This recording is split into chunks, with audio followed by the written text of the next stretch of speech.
reference music tracks. All right, Jared in England writes to me and he says, when you carry out testing on new equipment, do you use known tracks from music you love, or do you also use tracks from unknown recording sources of unknown artists? I understand music is personal, but how do you produce a product that caters to everyone's musical tastes? By the way, I love your vlogs. They're both human and very informative. Keep safe, and I wish you even more success in creating the perfect sound reproduction. Why, thank you, sir. I rarely use unknown material and unknown artists just at random.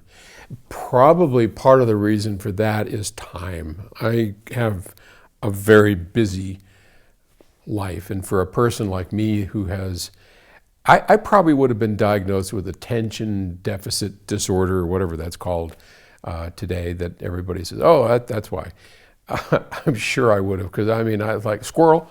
I get bored very easily. I need projects, I need problems to solve, I need to always be active. I really dislike just sitting. If I do for too long, I just fall asleep.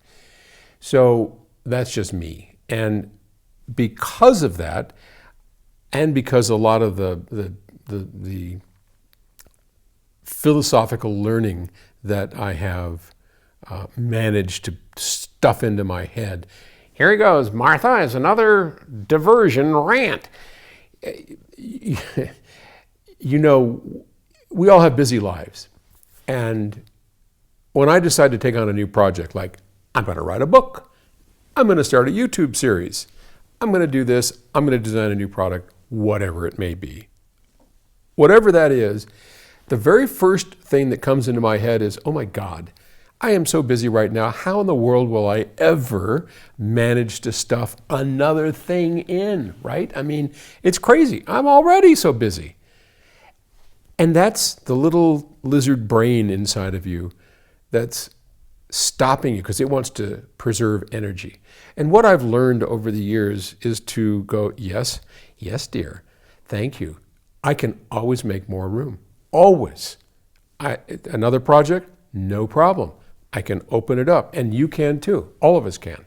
So don't listen to that little thing up in your head that says, oh, I'm too busy. How could I possibly fit it in? You absolutely can. Absolutely, guaranteed. But that's a whole other subject, and we'll talk about that. So I typically will love to have music that I'm unfamiliar with, but usually it's been recommended to me. So one of my great sources of music is Darren Myers. Darren Myers and Chris Brunhever, but mostly Darren Myers, has, it seems like he's finding new great music, every couple of days. So I'll use my tried and true to help design products. And then I like to listen to something fresh and new, but known good. And so that's kind of where I draw the line. To the bigger part of your question, how do we design products? We can't listen to all 3 bazillion songs that are out there. How do we design products that you're going to like? Well, and that's really kind of easy-ish.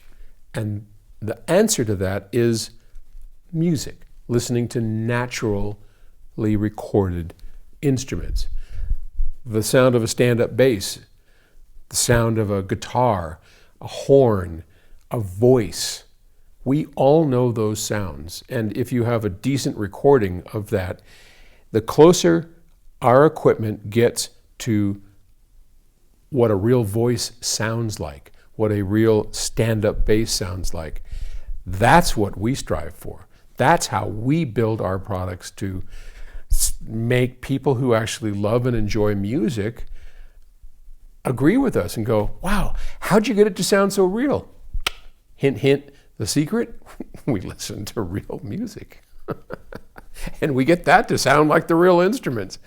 My secret's out, oh my God. So anyway, I hope that answers your question without being too goofy. All right, I'll talk to you later. Bye.